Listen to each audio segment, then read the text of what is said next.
Hello, everyone. Hope everyone's doing well out there, as always. Unlike myself, who has been sick for the last 2 weeks straight, so apologies if my voice sounds kind of crummy today, but we press on. I am a massive Brandon Sanderson fan. I just had never read one of his books before. Which I'm only like half kidding about. My first interactions with Brandon Sanderson have been to watch his lecture series on how to write novels and how to write in general. Like I like to write creatively. I'm not like professional and I'm not all that amazing or anything, but he has a free lecture series. I have a friend who's a big fan of Sanderson, told me to check it out, thought that I would get something interesting out of it or learn something new from it. As a helpful piece of writing advice, I think his lecture series is definitely something that could be of use to anybody who wants some just very practical, very straightforward advice on writing creatively in general, but it's especially writing fantasy or like sci-fi or something like that. He has a lot of specific unique advice for that type of genre. And I mean, that makes sense. Like, even with just my limited interaction with his work up to this point, it's clear that those are the things that he is best at writing. I would have a hard time imagining this author writing about something that isn't like super far out, some kind of fantasy or some kind of other world, some kind of sci-fi thing. Not to say that like I know for a fact that he couldn't. I don't know that, but it's hard for me to imagine what that would look like. But so yeah, I'm here today to talk about The Final Empire, the first Mistborn book. Sanderson himself sort of recommended Mistborn as a good place to begin with his body of work in general, so I got a copy of The Final Empire and read it over the last month. I finished it just about a few days ago, maybe a week ago. I've got the bent spine to prove it. You see that? And I definitely have thoughts on it. Thought about saving talking about this book or this series for when I finished the entire series, but I feel like there's enough in just this first novel to make a good video out of or have a good discussion based around. But yeah, it's funny having listened to Sanderson give advice and then see that advice in his own books, and sometimes him not taking his own advice in his own books. I'm aware that Mistborn is like one of the first novels that he got published, if I'm not mistaken. So I imagine that it's sort of one of his less tightly written works. It's one of his earlier works where he's a little bit greener, still a little fresh, maybe not quite as confident in writing a story or getting across characters in the way that he wants to. And I have been told that the Stormlight Archives is a much stronger series and a much stronger narrative to follow with more interesting characters. So maybe I'll get to reading that at some point. But for now, we're sticking with The Final Empire. Obviously, the thing that is like most appealing about this novel is the magic system. Allomancy, just as an idea, is really fucking cool. It's such a cool concept and execution of magic. All the variants in it, all the different powers, and the action scenes that come as a result from the power system being set up so specifically with such clear rules. Sanderson, in his lecture series, talks about how there's like soft magic systems and there's hard magic systems, and he is self-admittedly a hard magic system enthusiast, and that is the understatement of the century. It is like this almost felt like a textbook about the magic system at certain points. He really is interested in explaining how this magic system works and knows everything about it, or has a million different ideas on how to create rules and limitations and restrictions and exceptions and all these different things to how it works. It's definitely the most unique thing about this book from my experience reading it. A lot of the other elements you could say are kind of tropey or kind of, I don't want to say cliche necessarily, but more typical, more expected. Whereas Allomancy is just something that it's like, man, I've never heard of any type of power system that's even remotely similar to this. I mean, I haven't read a ton of like superhero comics or anything like that. I'm just not that kind of person or reader. So maybe in that universe, there's something that's super adjacent to this type of power system that I'm just not aware of. But it's new to me, and it came off as the thing that he was most passionate about anyway as I was reading the book. Like, he had a ton of ideas for this magic system, and it plays out really well in the action sequences because like just the steel push and pull aspect to the power system was so cool. Like, floating around in the city, they're flying, they're pushing off of coins on the ground, and like in the middle of a fight scene, they'll take a piece of metal and they'll kind of shoot it at somebody and make it float around. It's almost like the Force. I even heard him talk in the lecture series about how it's like the Force, but with more rules attached to it, where it's supposed to make more sense. It's supposed to not be so squishy and sort of vague with how it works. But yeah, and then there's the world, right? He's got this really interesting world. Luthadel is a really cool city. I mean, it's a great name for a city, but also it's just an interesting place aesthetically. You know, it's got the red sun, which is a great descriptor, really paints a picture in your mind. It's got the ash fall. We're in this desolate future. It really sets the stage for where this world is in general. And there's mists at night that sort of come in, and there's these strange mist creatures. I think are they called mistings? Something like that. They're these horrible amalgamations of different fleshy things. It's almost like I kind of pictured in my mind when he was describing it, the monster from John Carpenter's The Thing.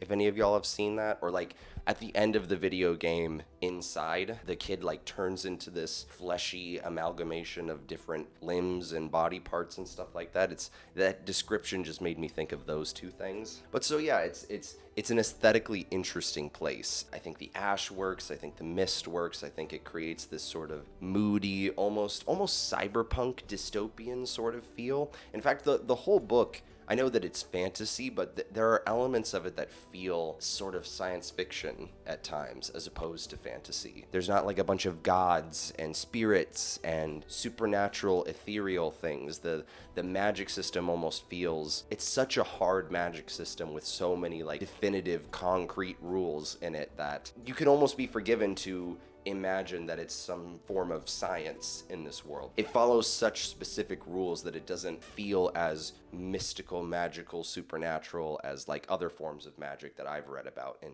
different books. And also, you know, it doesn't have old-timey language. It doesn't paint a picture in my head of like medieval periods, right? Which, you know, fantasy doesn't have to take place in medieval times, especially if it's something like urban fantasy. But I don't know, just in general, it felt like an interesting middle point between fantasy and science fiction for me, which I think Sanderson probably was inspired by Dune in that regard. I like Dune. I read Dune. Dune is a great book. Dune is sort of a little bit on that scale too. I mean, it's definitely science fiction. That is what it is, but sort of bleeding into the realm of fantasy. It's science fiction fantasy. People compare it to Lord of the Rings all the time, and it's got people worshiping deities and having these mystical experiences, and these almost, you could mistake a lot of the science in Dune for magic. And I feel like you could mistake a lot of the magic in Mistborn for science. But yeah, I've actually heard Sanderson talk about how Dune is like, I think he said it was his favorite book of all time, or maybe one of his favorites. I don't know. Dune is one of my favorite books of all time. It's probably the book I've read the most that wasn't written by me or Robert Jordan. Because that's the other thing. I also, after watching the lecture series, I just started watching his podcast that he has with that friend of his. I'm forgetting his name, sorry. And I'll go ahead and say, reading Mistborn, it is very clear that it is his favorite book, because, I mean, I don't want to go so far as to say that it, like, rips off Dune, because it's not that bad in terms of taking inspiration, but man, the inspiration is definitely there if you've read Dune. You know, the political structure of the world is very reminiscent of Dune. There's the Great Houses. The Great Houses is word for word taken from Dune, and the foundational political structure of the Dune universe. And Sanderson uses the same thing in his book. I mean, it's not like Dune invented the idea of there being great houses, but I don't think that that's a coincidence. Plus, there's the aspect of every chapter begins with a piece from an in-world text that is supposed to be about a character that, in my opinion, sort of reminds me of Leto Atreides II from God Emperor of Dune, or even kind of Paul Atreides himself. In the first Dune, every chapter is some in-world text writing about Paul Atreides as though he's this ancient legend, or he's this, you know, mystical figure. And it's to set the tone. It's sort of to make the reader aware that this is the origin story for some sort of mythological figure. The in-world text at the beginning of the chapters in Mistborn are supposed to be for that same function. Instead of doing that for the hero, it's supposed to do that for the villain. But unlike in Dune, of course, it's sort of misleading you. It's tricking you into thinking that a lot of this is is about the villain, when in reality it's about a guy that died or failed to defeat the villain.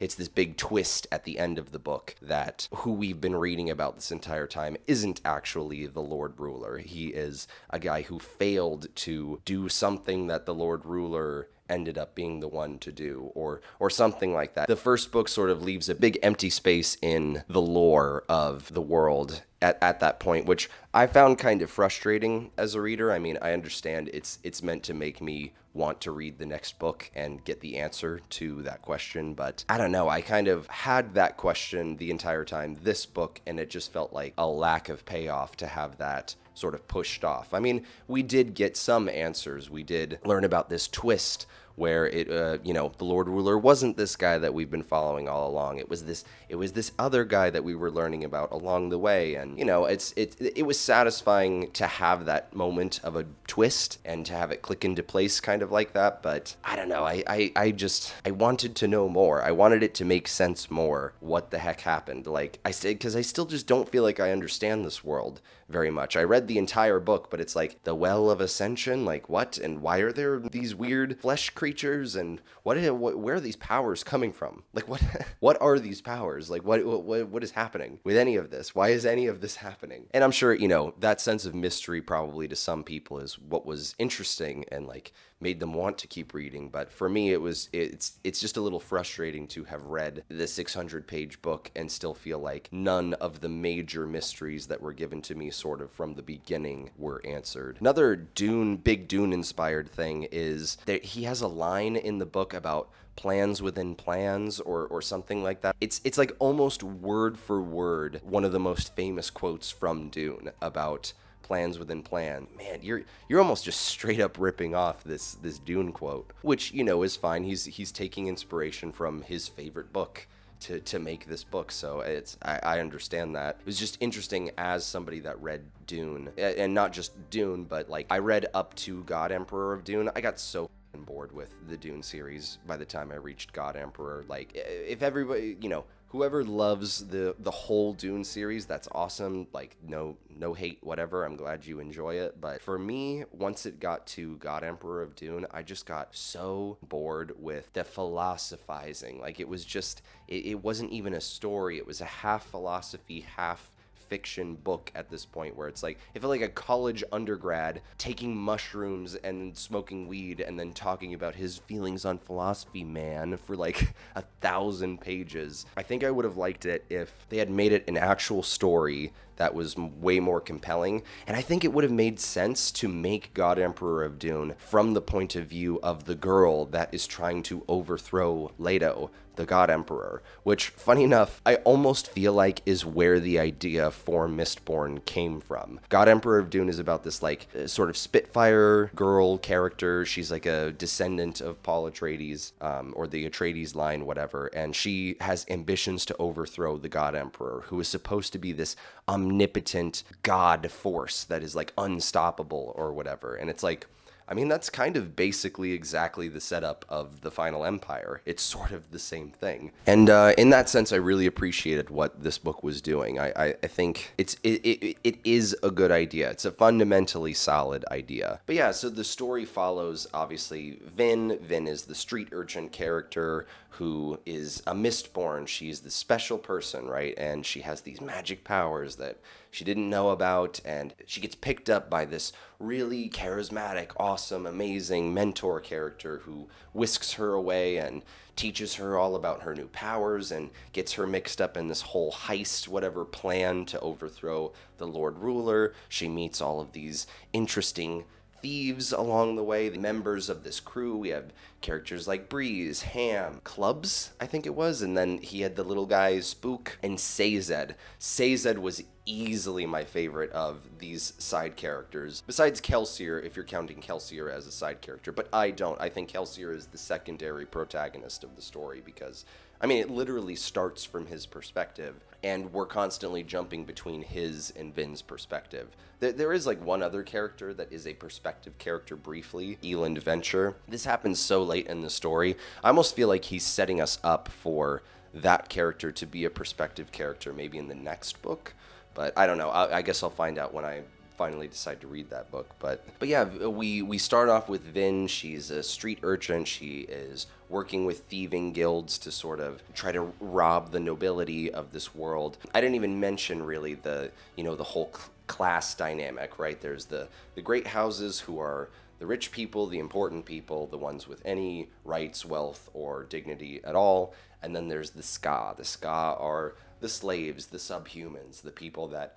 everybody treats like dirt, everybody thinks of as lesser than. Their lives are considered disposable. They are disposable. It is brutal. The brutality and unfairness of the social structure of this world is sort of where a lot of the motivation comes from. The sense of injustice between the haves and the have-nots is sort of like the main driving motivating force for why we care about this group succeeding. We want to see them succeed because fuck the nobility. They're a bunch of assholes and they have slaves and they treat their slaves like total shit. And us readers, we hate that shit. We hate this world. It seems super unfair and it's a really simple but immediate way to get us sort of emotionally invested in the success of this mission. But yeah, so it's sort of following the group on their journey to planning this whole rebellion, collecting soldiers, learning political secrets, and sort of sowing chaos. Like, a big part of the plan is that they want to artificially create a war between the different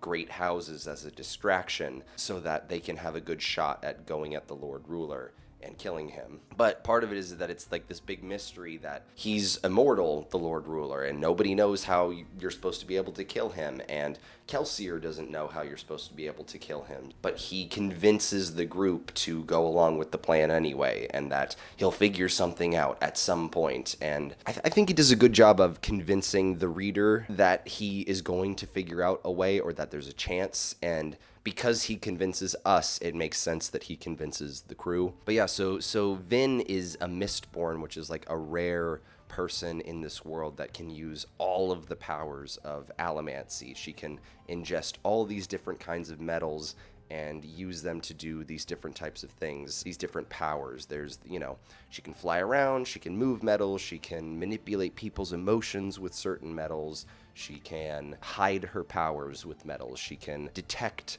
things from really far away and enhance her senses with these metals, making her a super valuable asset for this crew, for this mission. Which is why I found it kind of so strange that, like, her role in the heist in the mission was largely about pretending to be a nobleman or a noblewoman. Her whole thing was like, she's this boyish street urchin character that is mousy, quiet, super untrusting of everybody. I mean, like, she's like, every 2 seconds we're going inside of her head and listening to her be like, trust is impossible. There's no such thing as trust. I've never even heard of trust. And it's like, it's on the nose. To me, it's way too on the nose, and it's all the time, and I find it really annoying and really unsubtle. Like, the very first time that she does this, it's telegraphing so clearly that her whole thing is going to be, she learns to trust the group and she like loves them like family or whatever. And it's like, I mean, in a sense, it doesn't ruin the moment where she does actually kind of give her trust over to them, but it also kind of takes the wind out of the sails. Like, you want at the beginning for the thing that they're going to achieve to feel like it's impossible, and telegraphing so clearly that it's going to happen just sort of ruins that a little bit for me. But a lot of this mistrusting nature within her sort of comes from her brother, who raised her and taught her how to be a thief and how to survive, and instilled all of these like paranoid whatever thoughts in her head, and apparently beat her in order to like beat it into her or something like that. And then there's the kind of this weird reveal at the end that the brother character died saving her life. Like, he was tortured by the Inquisitors, which are these really cool antagonists that I'll talk about in a minute. But so he survives this interrogation, or he withstands this interrogation and decides not to rat out his sister. And so ultimately she finds out that he saved her life in the end, which is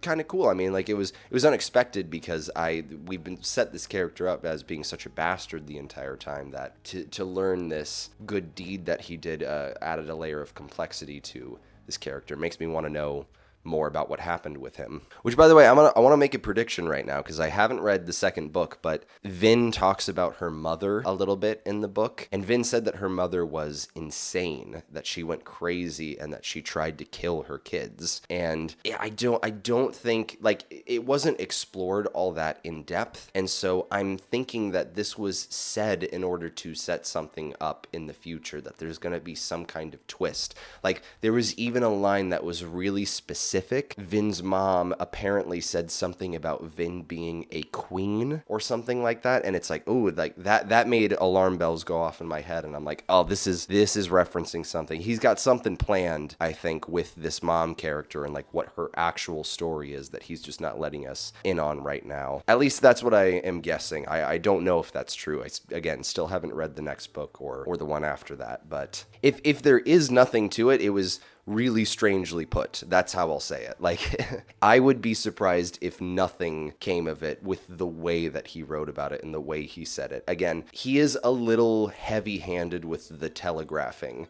Oftentimes. I mean, not entirely. Like, there were two big twists in this book that I did not see coming. But yeah, even though Vin is like a Mistborn, her major contribution to the group's plan was to just be a spy, to pretend to be nobility in order to sow discord amongst the noble houses, the great houses, and create chaos that Kelsier and the rest of the gang could work under in order to subvert the Lord Ruler. It's not a very smart plan, honestly. It's not a very satisfying plan for political intrigue. Like, I'll go ahead and say I think the political intrigue in this book is not very interesting. It's kind of one of the things that I found less interesting about the entire book. It's not that it's like shallow, it's just it's not all that satisfying at the end of the day, and it doesn't feel like it dominoes perfectly. It feels a lot of the times like, oh, we're just kind of we're pulling this out of our ass a little bit because we need the plot to move to this place, so we're gonna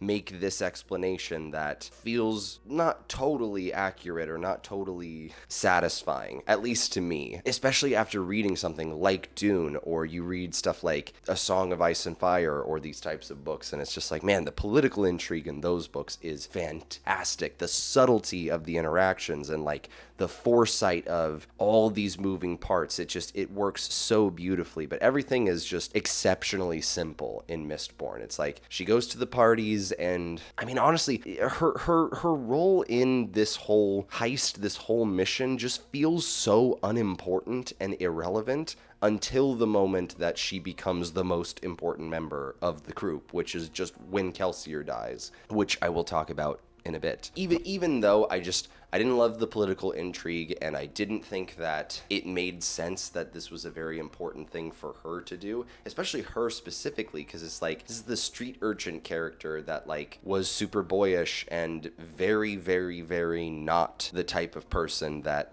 would have been good for this role in their crew. That's kind of what makes it a more interesting arc for Vin to have, because it forces her to enter into a world that she is unfamiliar with, and that forces her to grow and change and be different than we have seen her be the entire time. I'll just be straight up. Like, for me, Vin, at least in the first third of this book was just not all that interesting. Like, I really just didn't care about Vin. It's not like I disliked her. It just felt like she had one dimension to her, which was I'm gonna very on the nose talk about how I can't trust anyone the entire time, and I was more invested in Kelsier. I just loved reading about Kelsier every time he was there. He's obviously the more charismatic character. His dialogue just flowed so much better. He was more active. He was stronger. He had stronger motivations. Like, just everything about him made him a much more interesting character, at least at first. I think once Vin took on her role of having to infiltrate the nobility, it sort of made her a more interesting character. I liked the fish out of water moments. I liked seeing how she handled these particular challenges that she was facing. I liked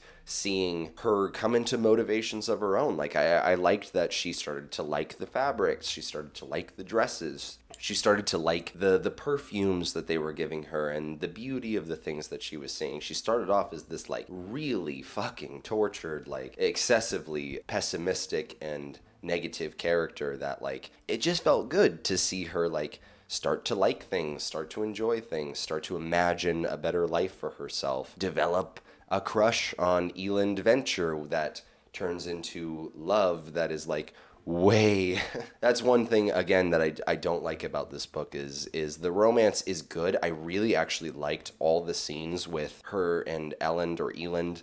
I don't know how to say it, but I liked all their scenes together. I thought they had really good chemistry with each other. I loved this whole plot line up until the moment that they go, "I love you." What do you mean you two love each other? You guys have like never, you've barely shared a room with each other. Like it is one of those things where it felt super underdeveloped compared to them saying, "I love you," or like having confessions of love for each other just felt a bit like melodramatic or something like that. I didn't buy it. Like when she said "I love you," I kind of rolled my eyes and I was like, really? But in general, I liked all those party scenes. I liked her going to those places, and also I liked it because it had Sazed as like an important figure in her life, and her interactions with Sazed were super interesting. I love Sazed. I think he's such a cool character. His whole backstory of like he's the keeper of all the ancient religious beliefs that are outlawed now, and he has all of it memorized because he wants to return all of this wisdom to humanity when the Lord Ruler is dead and people are free to think what they want again. It's such a cool idea. He's such a cool character, and I love his temperament. He's very honest, but he's like very cool, very level-headed. He's one of the more charismatic characters, but he's smart, he's competent, he is moral, he seems like a really good guy, seems like he really cares about the people that he's serving. And there's this interesting dynamic with him where, he's a eunuch who has kind of had a lot of things taken away from him. There's even this interesting line where he talks about how being servile is just kind of conditioning. Oftentimes he's not even actually doing it out of kindness. It's just because that instinct to serve others has been beaten into him so much that he almost just can't help himself but be that way for people, which is kind of tragic. I mean, it's good for all these other characters, but it's like a sad thing. Like you kind of ultimately he ends up just being a very selfless character for that reason, and I liked him. He was just so likable. But so, plots for a while, the plot plots on. Then we get to like the first major twist of the book, which is set up in kind of a stupid way. I'm a keep it real. I really don't like how they're building this army and then off screen we just find out that, oh, the army was stupid and attacked this. They were supposed to be collecting soldiers for this big final attack, but then they just decided to attack this other place randomly and got all of themselves killed. And it's just like, okay, well, that was kind of stupid. I mean, obviously, it's supposed to be a stupid idea, and it's a stupid move that they make, obviously, because it gets them all killed. But I don't know, it wasn't very satisfying as a wrench in the system, because none of the characters that we like were the result of the failure. So it just felt like you could have made it anything. Like, oh no, a meteor flew in and destroyed the entire army, or an earthquake happened and they were all in the caves and they all died, or something. Like it could have been anything random, because it didn't feel like it was tied to any of the characters' personal flaws. I like in a story when the low point and the setback is as a result of the character's inherent weakness. They have a weakness that causes the failure that they have to overcome. Makes it more satisfying. I mean, again, this is like Brandon Sanderson writing advice that you would get in his college lecture series. But this sets up the really good twist, which is that Kelsier had sort of been planning to die the entire time. He set up everything to turn himself into a martyr, into a rallying point for the Ska to sort of invigorate a rebellion and convince them to finally get out of their like 1,000-year apathy, or like 2-century-long apathy, whatever it was. This really worked for me because I wasn't expecting it. I loved Kelsier so much, and he was so obviously the best character in the book that I just never thought that Sanderson would decide to kill him. I will say there is a small part of me that it's like, it doesn't kill my desire to read the next book, but it does lessen it somewhat for me to realize, oh no, the best character in the series was killed in this book. I mean, he could write another character that's just as awesome, if not even better, in the next one. But I do think that if you're going to kill a character, this was a really great way to do it for a good purpose. And even sort of immortalizing him and making him an even cooler character, like having him go out on a high note. I thought it was really cool. And I thought the scene of him dying was really cool. He has this fucking really cool fight with the Inquisitor in the town square, and he's trying to save his friends, and he faces off with the Lord Ruler himself. That's the only person seemingly that can kill him. And it resonated emotionally. It really did for me, because he did a good job of making me like Kelsier, of making me understand Kelsier, and making me care about the relationship between Kelsier and Vin. They had a really great like emotional climax moment where they're talking with each other about their various backstories, like and Vin sort of gets to give Kelsier peace by teaching him that, hey, listen, your wife didn't betray you, and he gets to know that before he dies. And the moment where she tells him that, and he sort of expresses his own thing to her, and she gets to finally trust someone and like get over the thing that was holding her back the whole time. That scene really worked for me. It really did. It was the thing that worked the best in the entire book for me. It was like that one moment. And it was a great idea to like do it right before Kelsier dies, because I liked Kelsier. I was sad to see him die. It really sucked. I will say, though, that the one thing I kind of didn't like about that was the Obligator is set up as this, like, how do we kill them? How do we kill them? They're, like, unkillable. What are we supposed to do to kill them? And then he cuts his head off, and it's like, oh, that's it? Like, it was that simple? You just have to cut their head off? Okay. And I mean, and then they explain later on that it's like they have these rods inside of them that you need to disconnect, and cutting off the head is one way to do that. So it's not technically that you have to cut their head off, but it was just like, in my mind, it was like, really? Nobody ever figured that out before? No one ever tried that before to kill these guys, is that you just cut their head off? It came off as a little silly to me. I liked this reversal, and it made it make sense to me the way Sanderson talked about this book as being inspired by Ocean's 11, which is like heist movie where the main character is sort of left out of the loop of what the big twist is going to be at the end. And it was the same thing here. You know, obviously Kelsier had this plan from the beginning. This was what he wanted to do. He had the intention of doing this from the start, and was hiding that from everybody from the beginning, but for obvious and understandable reasons. And it played in really well with the way that the rest of the group was they were sort of concerned about how Kelsier's legend was growing too much. He was becoming too popular. They were worried about him becoming like a new whatever evil ruler or something like that. And it's like, oh no, he was doing that intentionally the entire time to then die. Like the point of it was, become a martyr. I have to be popular. I have to be beloved by these people. I have to be their symbol of hope. I don't know. I think it worked. I mean, obviously religion and faith and hope and trust and faith are sort of linked together in this story. That's kind of the central theme. Like all of it is linked together. Sazed holds the old religious stories, and it's humanity's hope. And Kelsier becomes this figure for people, this rallying point for this rebellion, and it represents their hope for freedom and a better future. And Vin decides to let herself trust somebody, and I think they even have a line in there about how like trust is just hoping that somebody is trustworthy. Like all you can do is hope or something. And it all feels like it's tied into this same central theme. And that aspect of things I did appreciate. And I can see where it comes from with like a very religious man like Sanders is. I mean, I haven't heard him talk a ton about religion, but I just happen to know that he is a Mormon, that he's or Latter-day Saints believer, whatever. It's interesting to think about that, because in Mormonism, or LDS, whatever they call it, theology, if you are high enough member in this religion, when you die, God sends you to another planet. Like you become the god of another planet, and you get to create a world. It makes a lot of sense for the world-building fantasy author to believe in something like that. I don't know, just a funny, interesting side tangent. But yeah, from that point in the book, it really kicks into overdrive, and the pace of the plot finally picks up. And I would say the last like 100 to 120 pages are easily my favorite part of this book. I loved seeing Vin reach this like fever pitch point in her story and become super active and have to do all these crazy things, these like risky, brave things. I love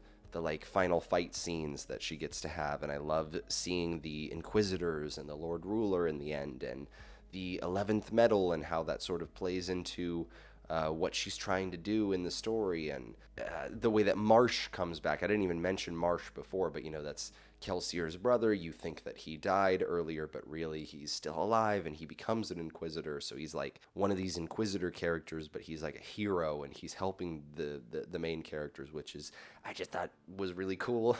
That was the most active part of the story, is where the most plot actually takes place, and like events and interesting things actually go down. And it was exciting, and it was tense, and it was pretty fun, and it was just easily my favorite part of the entire book. My friend called it like a Sanderlanche or something like that. Like, apparently he likes to set up his books and do like a ton of setup, and then like at the very end have a bunch of things happen. That's a common thing that he does in his books, and you definitely got that in this book, or I definitely got that in this book. Only things I didn't like about the end were how simple it was to kill the Lord Ruler. Like, it's like, really, he just has bracelets that like make him invincible, and if you take off the bracelets, then he's not invincible. Like, it's like, that is so dumb. I thought it was really dumb. I wanted the way to defeat him to be tied to the answers to the mysteries of the origin of the Lord Ruler. And I'm sure that it is. I bet somehow these, it kind of explains maybe he had Allomancy and Pharomancy, or whatever this other magic system, because we had to invent two magic systems, not just one. There's Allomancy, and then there's like, it's Pharomancy or something like that. It's the thing that Sazed has. And the speculation was maybe the Lord Ruler had both of them at the same time, and that's how he was able to create immortality for himself and blah blah blah, do all these things. Pharomancy, the way it works is that powers are stored in metal, but I don't know, I didn't find it very satisfying that it's like, these bracelets weren't important objects ever. Like, they're not set up as important. We don't know about them until the moment that they become the way to defeat him, which is just not good writing. Like, I don't like the idea that it's like, oh no, this thing that just entered the story at the very end is the most crucial detail to worry about, and it's the key to finishing everything, is to take the bracelets off of him. It's like, I really didn't like that. I also didn't like, there was some kind of weird creature that just kind of came in out of nowhere at the end of the book. Is like a shapeshifter creature that made himself look like Kelsier, and it was like, hi, I am a this, nice to meet you, goodbye. And I'm like, it was just, what? Like, what is this thing? Where did this thing come from? Like, it just felt super out of nowhere and just sort of popped in at the very end, which I just didn't like. It was jarring and bizarre and not satisfying to me. But yeah, Vin manages to kill the Lord Ruler, and Kelsier is dead, but the crew come together, and the Ska do their rebellion, and Elend Venture sticks up to his asshole father and joins Vin and helps the slaves rebel, and everything comes together for this big conclusion. And it's just the most interesting part. It's the most dynamic, it's the most active, just the most entertaining by a long shot. So yeah, like, as a story, I think there are things that I really liked about it. There are things I really connected with about it. I really liked Vin and Kelsier. I liked their dynamic with each other.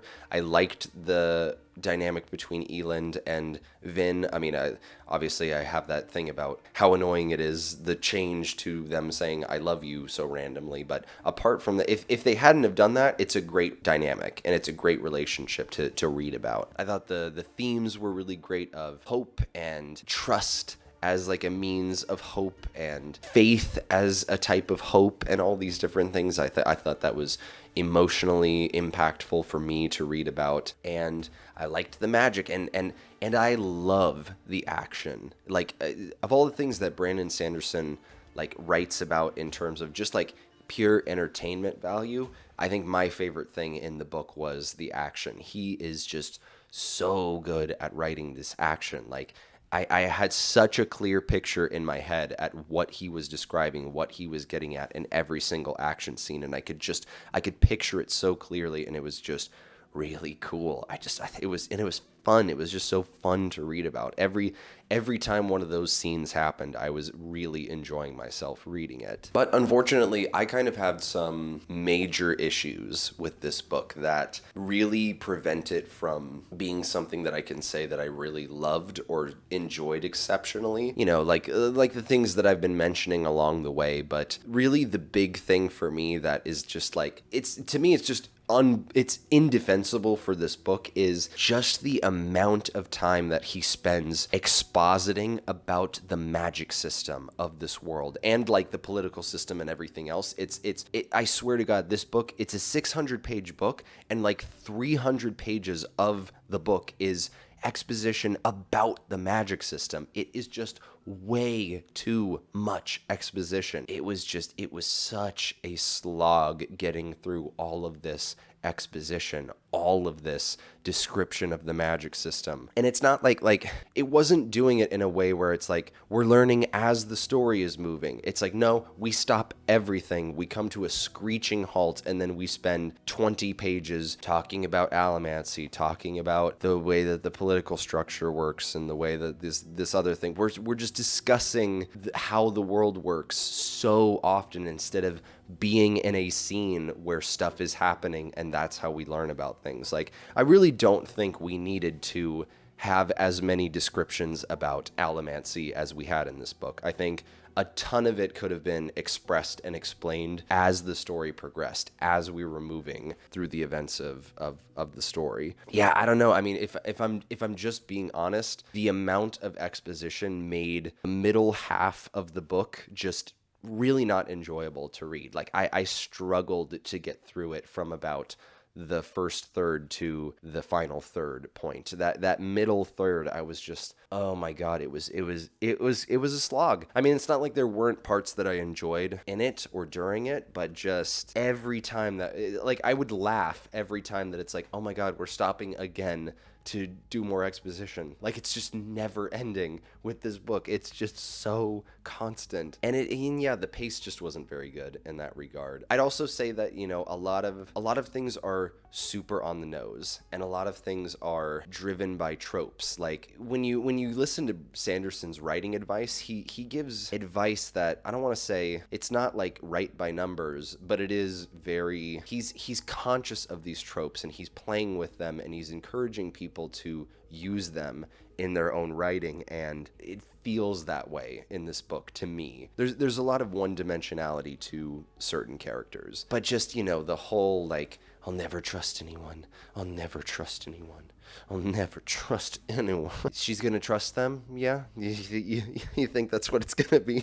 But yeah, so for me, probably the biggest issue was the pace. I just didn't like the way that this book was paced, and the unbelievable amount of exposition was, like, infuriating to me. Like, it wasn't even just, oh, you know, I'd prefer if it was different. It was like, no, this is actively, like, ruining large chunks of this book for me. It got on my nerves. And it's weird, you know, I look on Goodreads, and it's like higher rated than like Mary Shelley's Frankenstein, or like Jane Austen novels, or like Don Quixote, like these fucking masterpieces of novels that are just like immaculately written. Somehow this book is like higher rated than all of that, and I'm not gonna say that this whole author is overrated just based on my reading of this one book, but I will say I think this book is overrated. It's got potential to be like an amazing story, but it's like I just don't know how anybody can defend the amount of exposition that is not related to the plot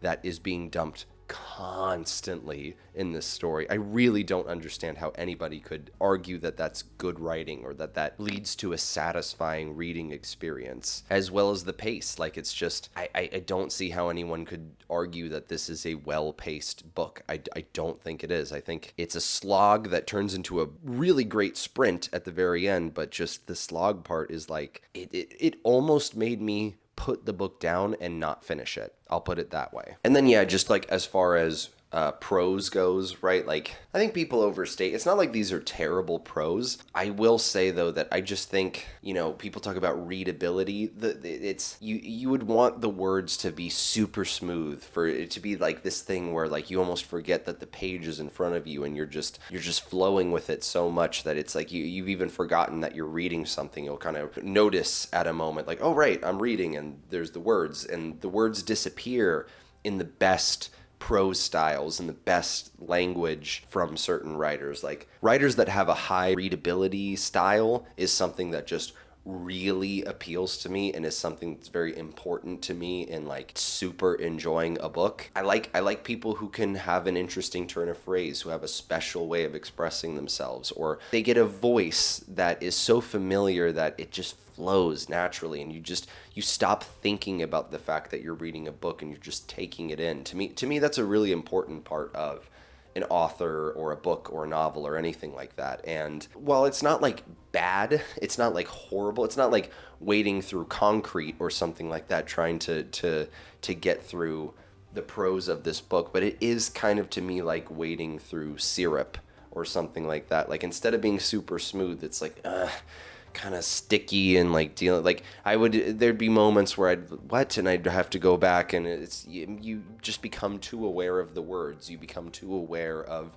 the writing process, and it's getting in the way of me just simply being in the world of the story. And again, I really tried not to let the things that I've heard people say about Sanderson impact the way that I felt while reading it, but I think there's a reason that that's a common criticism that people give him. I'll put it that way. So yeah, like as much as I think there is like a really great and strong story inside of this book, for me it's just the way that so much of it is presented sort of kills its potential and makes it really not as good as it should be or as it could be. Or at least for me, I just didn't enjoy it as much as I wanted to. I really wanted to love this book. I wanted more than anything to come on here and be like, I found him, the new Tolkien.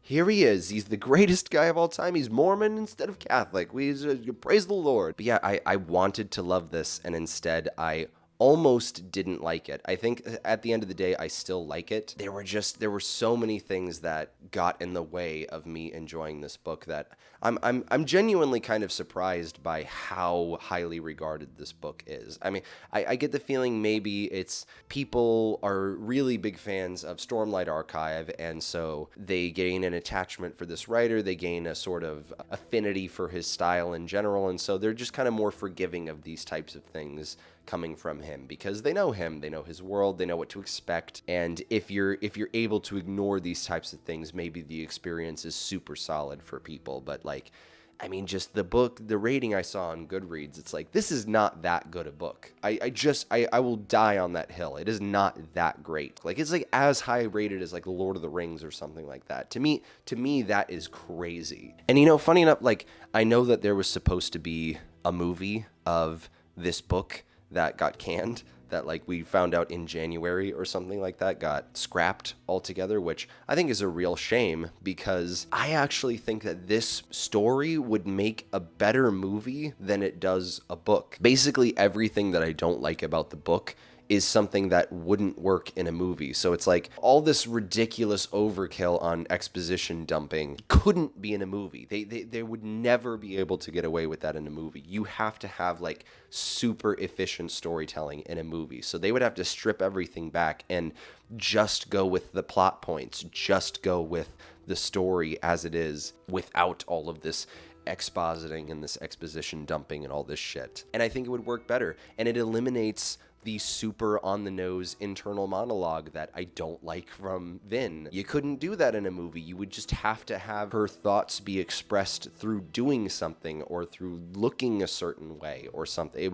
would have to be more subtle than the way that they do it in the book. I just think it would make it better. It would cut all the fat. It would hopefully just be less on the nose and have to use some subtlety to express certain things. And I think like everything about it that is cool, like, would just work even better as a movie. Like I almost feel like this, like Brandon Sanderson was imagining it as a movie as he was writing it. I mean, he even talks about like a movie as one of the big inspirations for this book. And so it almost feels like it was like made to be a movie or something like that. And I would totally go see the movie for this. I would love to see this book be turned into a movie. I think it would be cool as fuck to see like Allomancy working and to see Luthadel and all the visuals are so cool. I would just love to see it realized in a film, especially something like the Inquisitors and like the really cool action where you're throwing around metal and you're doing all this sick cool shit and visualizing the world and the nobility and these parties and all this type of stuff. I really think it would work as a movie. I hope he figures out how to do that. I know he's been trying to do that for a long time. Here's hoping that he gets to do that. In the spirit of this novel, I will hold on to hope that it will, in my lifetime, get turned into a movie that he is satisfied with, Sanderson, because I'm pretty sure that the reason that it has taken him so long to have adaptations is because the man has high standards. He knows he wants the adaptation to be something worthy of his story, and he is successful enough to be able to say, I'm going to wait. I'm not desperate. I don't need the money. I'm going to wait until it's something that I'm happy with and that I will end up being proud of, which I totally respect. I think that's badass. That's completely the correct move. It's exactly what I would want to do if I was in his situation. So props to him. I totally get that. I would love to see it. I mean, I even like am imagining whatever fan casting in my mind, and I don't have a ton of them figured out in my mind, but I think I would love Kaylee Spaney to play Vin. If you don't know Kaylee Spaney, she was in Alien Romulus, and she was in Civil War, and she was in that new Sofia Coppola movie, Priscilla. She's just kind of like a rising star right now, and I think she's fucking awesome in everything that she's in. And I don't know, I think she would nail Vin as a character. I think she would be a perfect Vin. Let me know any of your ideas for like a fan casting for a movie for this, because I love imagining it. I think it's tons of fun. But yeah, final thoughts on everything are that this book was something of a disappointment to me. If I'm being honest, I had really high expectations for it. I was sort of set up to imagine it as something that was going to blow my mind and be a really fantastic book, but it has like some foundational, fundamental flaws to it that really got in the way of me being able to call this a masterpiece or even really a great work. I will go as far to say as, in my opinion, I'm not here to ruin anybody's enjoyment of anything, but from my point of view, this book was fairly overrated, and it seems kind of overrated to me. Maybe my thoughts and feelings will change on that when I read the next book in the series. Maybe I'll look back on it after reading a bunch of Sanderson and kind of get where it's coming from more, but just as a first taste, not super impressive to me. Not my favorite, not even by a long shot. If I had to plug this book into my patented 1 out of 10 rating scale, I think I would have to give it a 6 out of 10, or maybe a 6.5 out of 10 is more fair. One of those two. It's a 6 or a 6.5 for me. It's still on the positive side of things. There are things that I see in it. There is a 8 or 9 out of 10 book buried inside this novel, but to me, it's held back by 300 too many pages of going into excruciating depth about a magic system that does not exist and is not related to the scene that is happening as we're discussing it. But what do you think? Is this your favorite book ever? Am I missing something? Like, do you think I'm being too harsh on the amount of exposition that there is in the book, or do you have a different idea or different angle on the book that I didn't discuss that you think is important for me to keep in mind? Whatever your thoughts are, please feel free to share them in the comments down below. If you liked this video, please like the video, because I like things being liked, and you like things. Can we like stuff? Let's like things. I will eventually get around to reading the second book in this series. I can't promise that it's going to be anytime soon, but I do promise that at some point I will get around to reading the second book and sharing my thoughts on it. So if that interests you, please hit that subscribe. Feel free to stick around. But yeah, that's all I got for you guys today. Thanks for watching. See ya.